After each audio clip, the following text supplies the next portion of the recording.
Hi there, Greg Howard here. This is Building Two Studios. This is another Cottywomple production. And this time I'm getting up on my soapbox, so brace yourself. I'm talking about our beloved governor, Jay Inslee. A complete and total disappointment no matter how you look at him. And we can't get rid of him fast enough, I'll tell you that right now. First elected in 2012. And I didn't pay much attention to him at that time, I'll be honest with you. I figured, okay, the coast put him there. He's the governor, whatever. I live on the other side of the hill, so we tend to ignore what goes on in Seattle and whatnot. Excuse me. In the meantime, in 2014, we had fires sweeping through the eastern part of the state, doing incredible levels of property damage. Just making people homeless, laying large areas of forest dead.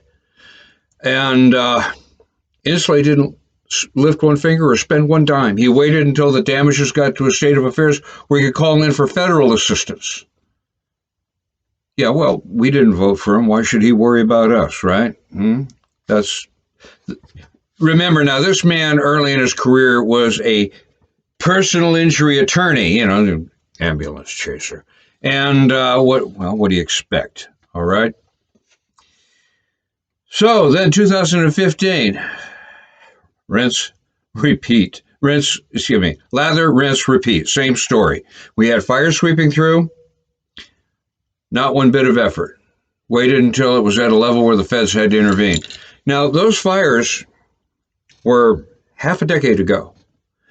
We still have standing dead trees from those fires that have never been logged out.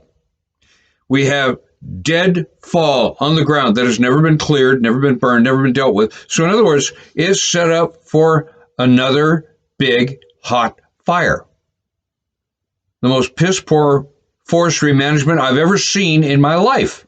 All right? Regardless, as to everyone's astonishment, in 2018, the man gets himself reelected. Well, yeah. I mean, what is it? King, Thurston, and there's another county on the coast that if those three vote for him, the other 36 really don't have a snowball's chance in hell because we don't have the numbers. Pure and simple. If he's got a pocket full of counties surrounding his area that'll vote for him, guess what? He's going to get back in. There was the fiasco with the wolves. Yeah, introducing wolf packs into eastern Washington. It's such a good idea. It's great for the environment. It restores the balance of nature.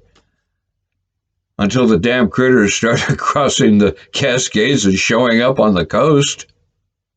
Then all of a sudden, several of those packs had to be eradicated with prejudice. Yeah.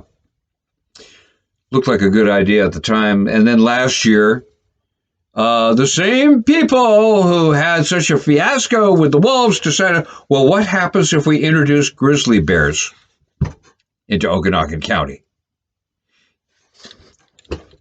If wolves and bears are such a good thing, how about you introduce them in Seattle and Olympia?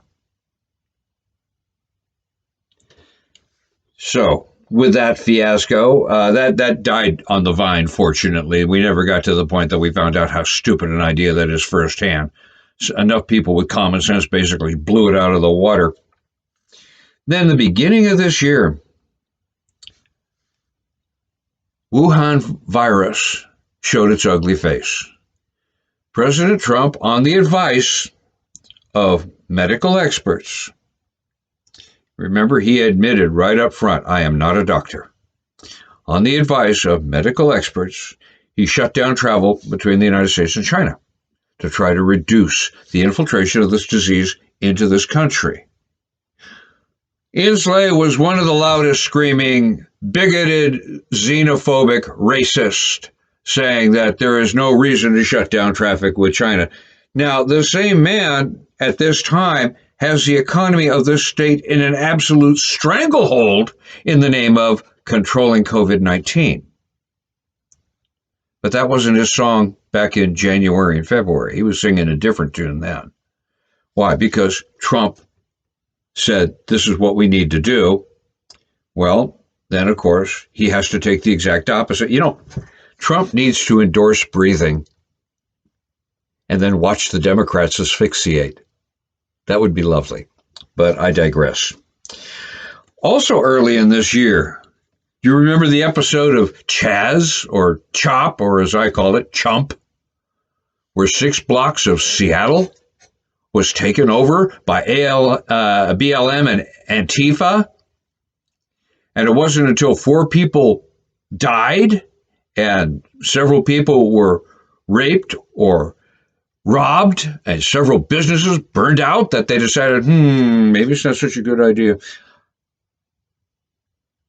There was a press conference with Inslee 3 days later, 3 days later, where he was asked, what about this situation in Capitol Hill district of Seattle? And his answer was, well, I don't know anything about it. And until I hear from a reliable source, not that I'm thinking you're not a reliable source, but until I hear something from a reliable source, I'm not going to comment on it. And then he moves right on to how he intends to prevent COVID-19 from being such an ugly thing. Just right over it. Give it no more attention than a mud puddle as you're walking down the street.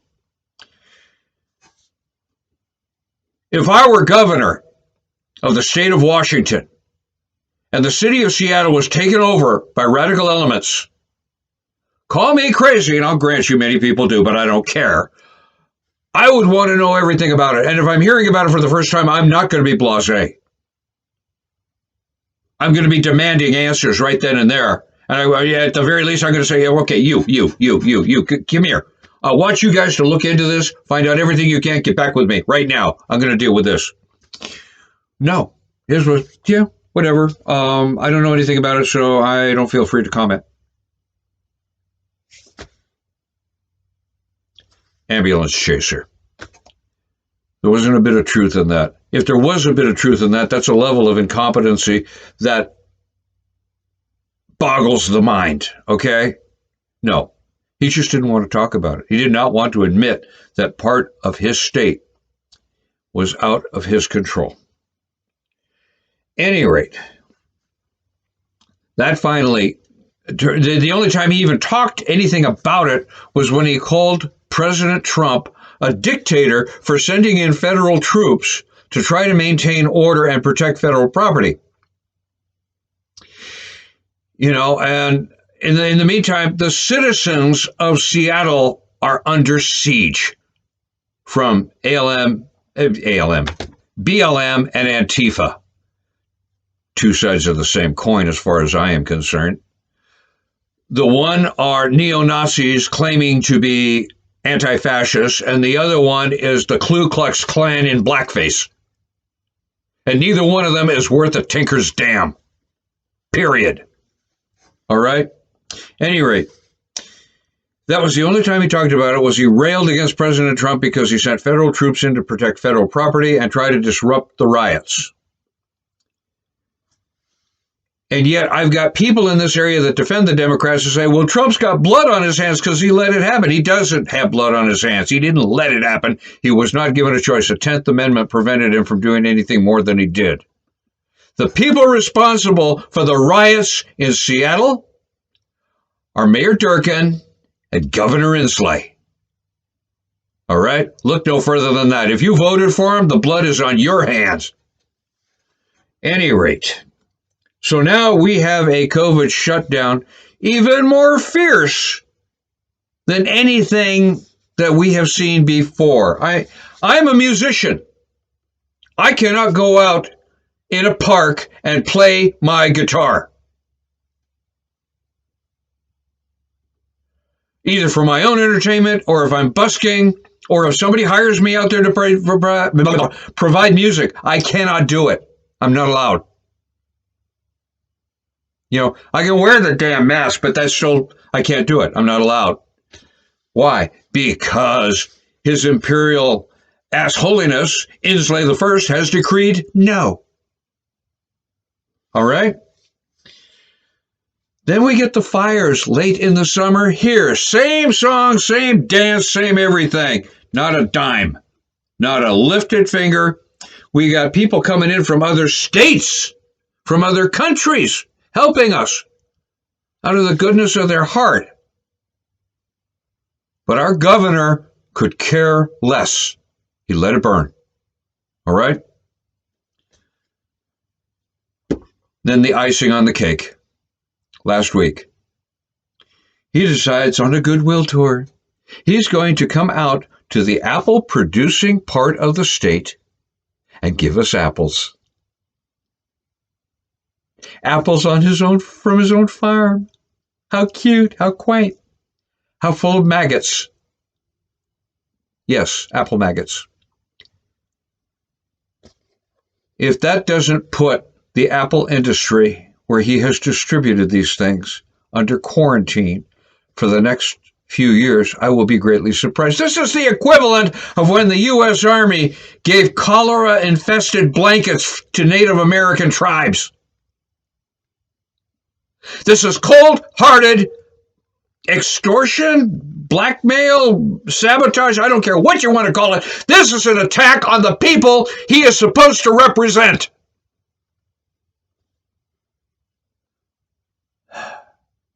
And this discussion is exceeding the capacities of my blood pressure medication.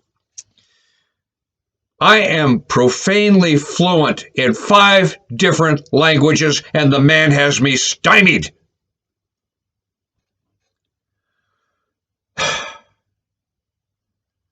Please vote for Lauren Culp. Excuse me. I'm so wound up. Please vote for Lauren Culp. He's our only hope. He's our only chance. And vote Sideshow Bob Ferguson out of the